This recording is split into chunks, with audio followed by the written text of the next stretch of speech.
The best time spent with the people who truly matter. That single sentence turned one day of my life from a celebration into a curse. When those cursed words were spoken, I still knew nothing. I was wrapped in what was supposed to be the most beautiful attire of my life, a pure white dress. The mermaid line gown shimmered as delicate beads caught the light. Through the veil, I could see the view outside the window, a clear blue sky and soft greenery swaying in the breeze. Today, I, Harper Collins, was supposed to forget my practical title as an accountant for a while and become the heroine of a story. The venue was a hidden guest house nestled in the woods, a little distance from the city center. Next to me, the groom, Dylan, smiled with a slightly nervous expression. Even his parents, perhaps more than their own son, were concerned about me, saying repeatedly, "You look absolutely beautiful, Harper." But the seats that should have been occupied by the most important people, my mother, Vivian, and my sister, Riley, remained eerily empty, like holes torn open in the air. The ceremony was already past its scheduled start time. In the corner of the hall, I could see staff members whispering to one another. Their sympathetic glances pierced my back. "I'll try calling them again," Dylan said, standing up from his seat. All I could do was nod weakly. The light spreading beyond the aisle was now so dazzling that I couldn't look straight at it. Dylan returned from the waiting room and quietly shook his head. That gesture alone told me everything. No connection. The phone didn't even ring, no matter how many times we tried. "I see," I murmured, pretending to stay calm as I turned my gaze toward the window. But inside, I could feel the small thorn of unease, the one I'd been ignoring, spreading like poison through my chest. A surprise, an accident, or to drive away the worst possibilities, I reached for my smartphone. Anything was fine. I just wanted some sign that they were safe. And then it happened. A message popped up in my high school friends group chat. "Hey, aren't these Harper's mom and sister?" Attached to it was a single screenshot. My fingers stiffened and trembled, as if they no longer belonged to me. I held my breath and tapped the image. The enlarged photo showed familiar faces smiling brightly. The location, the penthouse suite of a 5-star hotel, said to be the hardest place to book in the entire city. In the center stood my mother, Vivian, dressed in a champagne gold gown. Beside her, my sister, Riley, held up a designer handbag as if to show it off. My aunt and cousins were there too. And beneath the photo, in a mercilessly cheerful font, were the same words. "The best time spent with the people who truly matter." Time froze. A numbness spread through my head, and a high-pitched ringing filled my ears. What was this? On my wedding day of all days? Understanding overtook emotion, leaving only the raw fact burned into my mind. No one in that picture cared about me. In their world, I had never existed. The phone nearly slipped from my trembling hand. My reflection on the screen was pale, my eyes unfocused. I don't know how long I stayed like that. When Dylan looked into my face with concern and shook my shoulder, saying, "Harper, what's wrong?" I finally came back to myself. Then, in a voice so calm it didn't even sound like mine, I said, "Dylan, my family isn't coming." I showed him the screen, my finger trembling. As he looked back and forth between the photo and the words, his expression shifted from shock to anger. His parents glanced at the screen too and were struck speechless. A heavy silence fell over the hall. One of the staff members hesitantly asked, "What would you like to do about the ceremony today?" At that moment, something inside me shattered with an audible crack. Tears no longer came. Instead, from deep within, a cold, steely resolve began to rise. I slowly stood up and removed my veil with my own hands. Then, loud enough for everyone to hear, I declared clearly, "The ceremony will proceed." Looking around at Dylan's family and our astonished guests, I continued, "Everyone who came here today, you are my true, precious people. That's why the ceremony is for us. Let's make it the beginning of a new family." There was no lie or pretense in my words. In the emptiness of my heart, I felt a quiet but burning strength awaken. The ceremony that followed became one of the most beautiful memories of my life, enough to make me forget the absence of my family. Dylan's family treated me like their own daughter, and my dear friends surrounded me with warmth. It was truly a wonderful wedding. After the ceremony, I picked up my smartphone and opened the contacts list showing my mother and sister's names. No emotion surfaced. Just like moving unwanted files to the trash, I deleted both names completely. This was not revenge. This was the liberation of my soul. The resolve that had taken root in me at that wedding hall was not a fleeting burst of emotion. It was the culmination of countless sediments that had been sinking deep within my heart for years, finally taking form. My relationship with my family had begun to warp slowly but unmistakably around the time I started earning a stable income as an accountant. It all began 5 years ago with a single phone call from my mother, Vivian, crying on the other end. "Harper, please, I might lose my house." When I asked what happened, she said that ever since her divorce from my father, her excessive spending to keep up appearances had caught up with her. She had completely fallen behind on the mortgage payments. At that time, I had just managed to save enough money to finally start my own accounting firm, a goal I had worked toward for years. I couldn't simply give up on that dream so easily, but my mother knew how to melt my logic with emotional manipulation. "So, your dream is more important to you than your own mother. I guess you've already forgotten how much I sacrificed to raise you all by myself." Her sobs echoed through the phone. They were invisible blades, accusing me of being the coldest daughter in the world. I tried to resist, I tried to reason with her, but after days of emotional blackmail, her tears, her guilt-tripping words, her relentless pleading, my resolve began to erode little by little. "Just this once. I promise this will be the last time." That was what I told myself as I gave up on opening my own firm and decided to take over my mother's mortgage payments instead. When I handed her the money, she hugged me with tears in her eyes and said, "I knew I could always count on you." But what I felt in that moment wasn't relief. It was despair, watching my dream crumble into pieces, and a deep, crushing exhaustion. It had all been a trap. The mask of reliable Harper was not something I had willingly put on. It was something forced upon me after I had fought and resisted until I had no strength left. My younger sister, Riley, 5 years my junior, cornered me in a different way. She was a terrorist of emotions, taking love as her hostage. Paying for her college tuition was still tolerable. The real problem came after graduation, when she said she wanted to become an independent nail artist and demanded a massive amount of startup funds. Thinking about the risks of failure, I offered her a different suggestion. "I think it's a wonderful dream. That's why you should start by creating a solid business plan. Submit it to a bank and try applying for a loan. I'll help you as a professional advisor." It was meant as sincere advice from a sister who wanted to see her grow independent. But Riley took my words as an insult to her dream. "What's that supposed to mean? Are you saying I'm going to fail?" "Of course you wouldn't understand my glamorous world, Miss Boring Accountant." She screamed, called our mother, and everything spiraled into disaster. Vivian immediately took Riley's side. "How could you be such a narrow-minded sister that you can't even believe in your own sister's dream?" she scolded. Then she pulled out her ultimate weapon. "Harper, don't tell me you've forgotten. Ever since your father abandoned us, I've worked myself to the bone to raise you two all alone.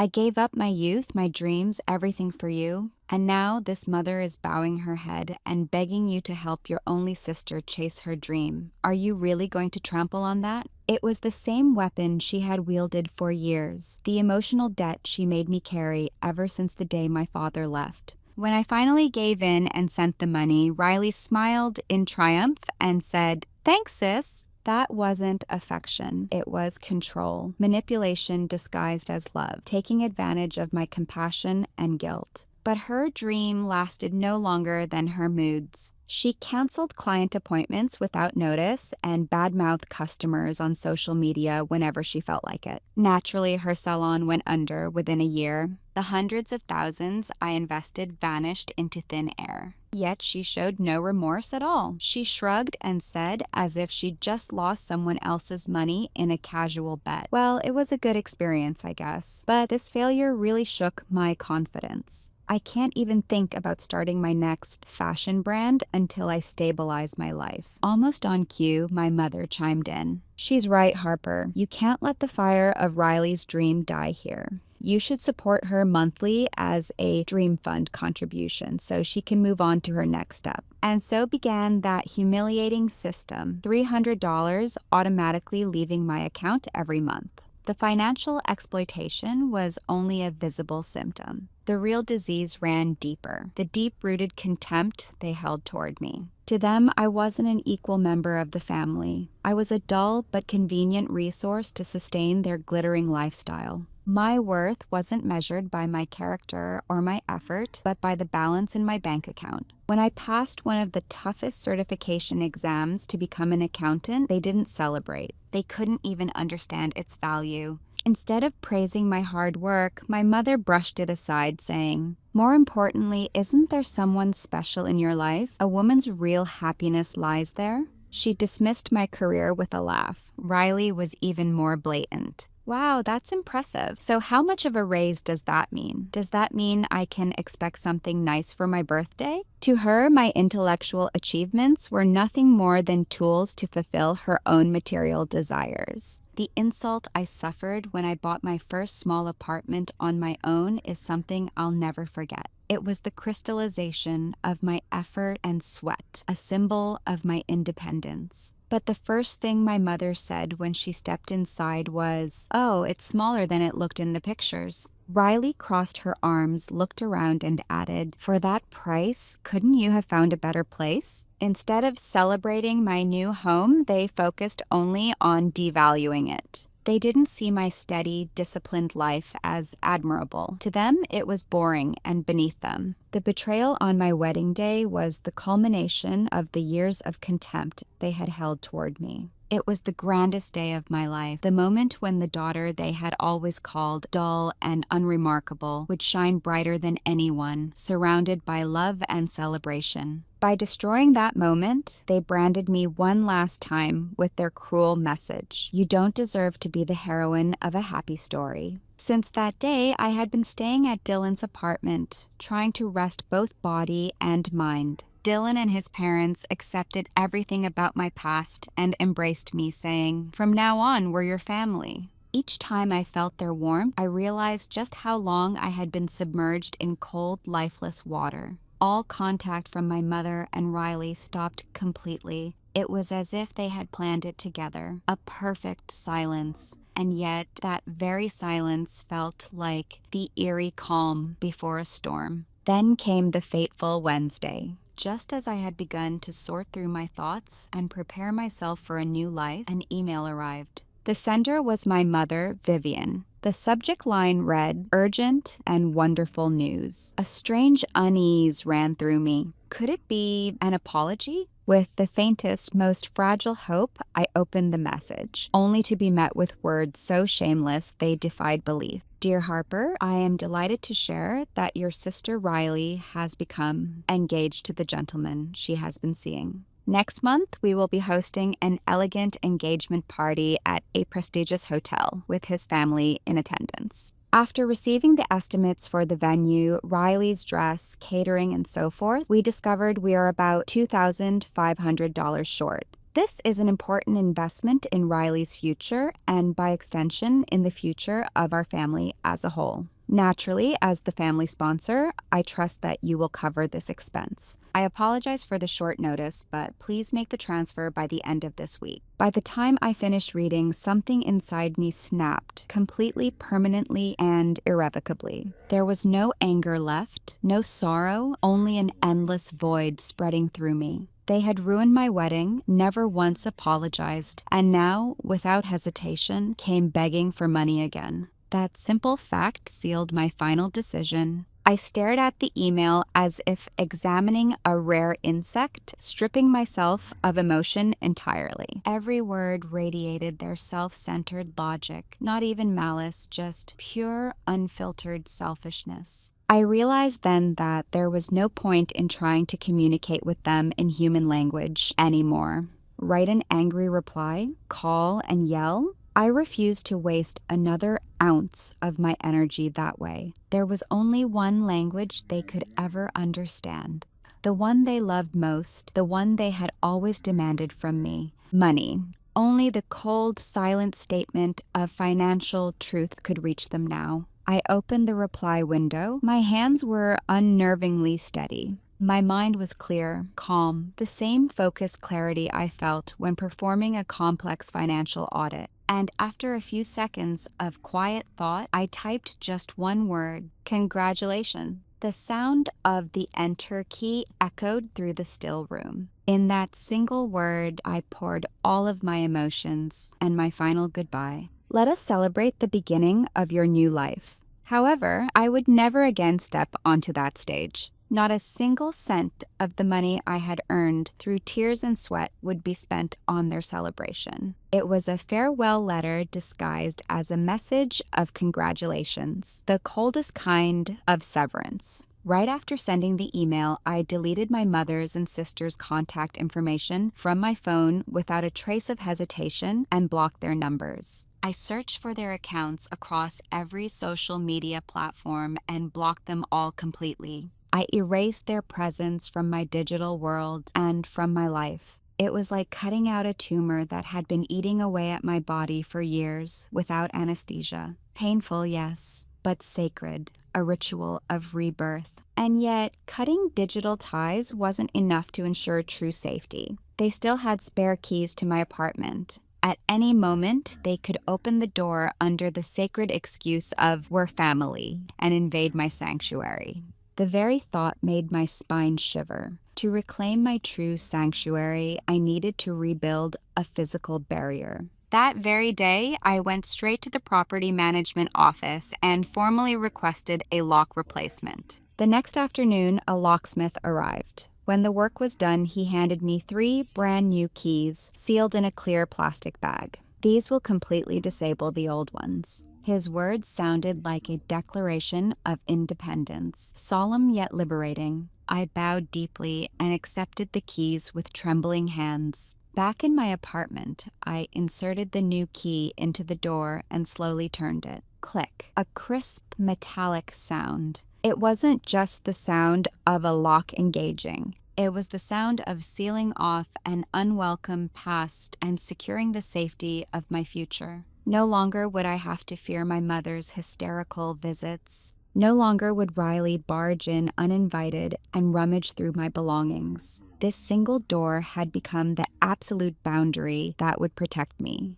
I leaned my back against it and slowly slid down to the floor. Then, for the first time since my wedding day, I cried aloud. They were not tears of sorrow, they were tears of joy, the joy of finally reclaiming a life that had not belonged to me for far too long. When my tears had dried, I opened my laptop to take care of one final task. The physical wall was now secure, but the thickest, most invisible chain still bound us, the chain of money. The pipeline I had kept alive for years, numbing myself with doses of duty and guilt, faithfully sending money every month. I logged into my main bank's website and opened the page for automatic transfers. There they were, coldly displayed on the screen. To mother, purpose. Loan amount $1,500 per month. To sister, purpose. Dream support fund, amount $300 per month. A total of $1,800, $21,600 a year. The size of the amount made me dizzy. With that money, I could have expanded my office. I could have taken that long-abandoned trip to Italy, not once, but several times. I could have furnished a more beautiful home for my new life with Dylan. I had been sacrificing my future possibilities with my own hands, bound by the ghosts of the past. For a brief moment, only a heartbeat, a thought crossed my mind. If I stopped these transfers, how would my mother and sister survive? But that faint trace of guilt was instantly burned away by the memory of standing alone in the wedding hall, drowning in despair. They were adults. They should take responsibility for their own lives. I moved the cursor to the stop button beside my mother's name. Click. A cold confirmation window appeared on the screen. This action cannot be undone. Are you sure you want to stop this transfer? With more conviction than I had ever felt preparing any financial report, I clicked yes. Then I did the same for Riley's transfer. When I saw the list of recipients drop to 0, I felt an incredible lightness, as if the heavy wings that had been weighing on my back were suddenly torn away. At last, I could fly for myself, not for anyone else. A few days passed after I had severed every financial tie. On a quiet Saturday morning, Dylan and I were having a late breakfast when the harsh sound of the intercom buzzer echoed through the apartment. I looked at the monitor, and as I expected, there stood my mother, Vivian, her face twisted in fury, with Riley beside her, arms folded in irritation. Judging by their expressions, they had realized their keys no longer worked. I glanced at Dylan and whispered, "It's okay," before turning my attention back to the monitor. I didn't touch the answer button. I simply watched in silence. Frustrated by the lack of response, my mother began pressing the call button over and over like a woman possessed. Her persistence no longer frightened me. It almost made me pity her. Eventually, they disappeared from the screen, but the silence didn't last long. Moments later, the front door shook violently under a barrage of pounding. Thud, thud, thud, making the walls tremble. "Harper, I know you're in there. What is the meaning of this?" "Come on, sis, are you serious? You can't just stop sending money like that." The shouting that reached me through the door no longer sounded like a family argument. It was the ugly clash of creditor and debtor, a perfect embodiment of the saying, "When money stops, so does the bond." I took a sip of my freshly brewed coffee and sank deeply into the sofa. Dylan sat beside me, his arm wrapping gently around my shoulders. That warmth only made me calmer.